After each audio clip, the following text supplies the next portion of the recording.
Buenas noches, maestra Noemí. Mi nombre es Carlos Tinoco Orozco. Actualmente estoy cursando la prepa en línea CEP, el módulo 23, que se llama Tecnologías Emergentes para la Administración y la Gestión. Y este video es parte de la actividad integradora fase 3, organización, actividades, tareas y recursos. Ok, muy bien. Bueno, pues a continuación me voy a dar a la tarea de responder las tres preguntas. Entonces, bueno, la primera pregunta quiere decir, bueno, a ver, permítame. Dice, la primera pregunta es, ¿cuál de los recursos que se requieren para llevar a cabo un proyecto es el más importante y por qué?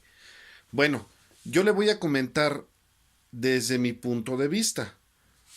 Para mí el recurso más importante en mi proyecto es el recurso humano. Yo estoy viendo el tema de la drogadicción entre jóvenes, niños y jóvenes. ¿Y por qué es importante para mí ese recurso? Porque de ahí es de donde van a partir muchas cosas. De ahí es donde van a partir ideas de cómo llevar la administración. Yo, en mi caso muy personal, yo tuve una experiencia personal de cerca con las drogas. Entonces, de esa manera, es como yo he ido armando el rompecabezas de cómo me funcionó o qué estrategias me funcionaron a mí para dejar esa problemática. Entonces, el recurso humano es importante porque podrá haber dinero, podrá haber tecnología, pero a final de cuentas los que administran y los que llevan a cabo las estrategias de los planes de mi proyecto, a final de cuentas va a ser la gente la que me va a apoyar. O sea, yo solo no voy a poder, voy a necesitar de más gente para que me ayude a poder ellos también impartir pláticas. En el caso de mi proyecto yo estoy poniendo como una estrategia el dar pláticas, el dar información de prevención e identificación. Es por eso que para mí es importante el recurso humano. Ahora bien, eso es por el lado de la primera pregunta. Vamos a pasar a la segunda pregunta que ¿qué dice? ¿Por qué es importante definir los recursos que se requieren para la realización de las tareas? Bueno, en este punto es importante poder definir qué recursos son los que nos van a servir de apoyo para poder realizar las estrategias del proyecto. En este caso, pues vamos a ver, en el caso de mi tarea, estamos viendo, por ejemplo, lo que son recursos materiales, como son aulas, como son materiales de apoyo, como son el buscar a la gente, ¿no? El tener ese recurso o tener esa forma de poder nosotros realizar el proyecto. Es importante, perdón, es importante porque de esa manera nosotros vamos a tener una administración de cómo, cuándo y dónde vamos a realizar el proyecto. Ahora bien, en cuestión a la pregunta número 3, ¿qué quiere decir? ¿Cuál es la utilidad de un diagrama de flujo de los procesos que implica la realización de las actividades?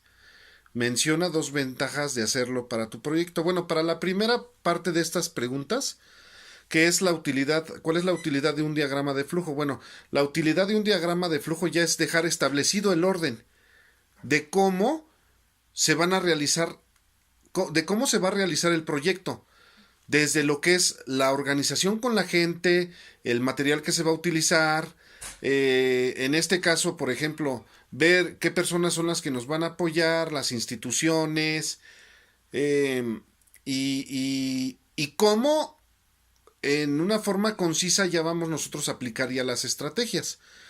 Para eso nos sirve un diagrama de flujo, para que nosotros podamos ver de qué forma va a quedar acomodado ya el proceso inicial nada más. Porque esto es extenso. Esto nada más es simplemente una parte de la estructura de la aplicación del proyecto, porque pero bueno, no nos vamos a meter más a fondo con las cosas, vamos a hablar nada más de eso.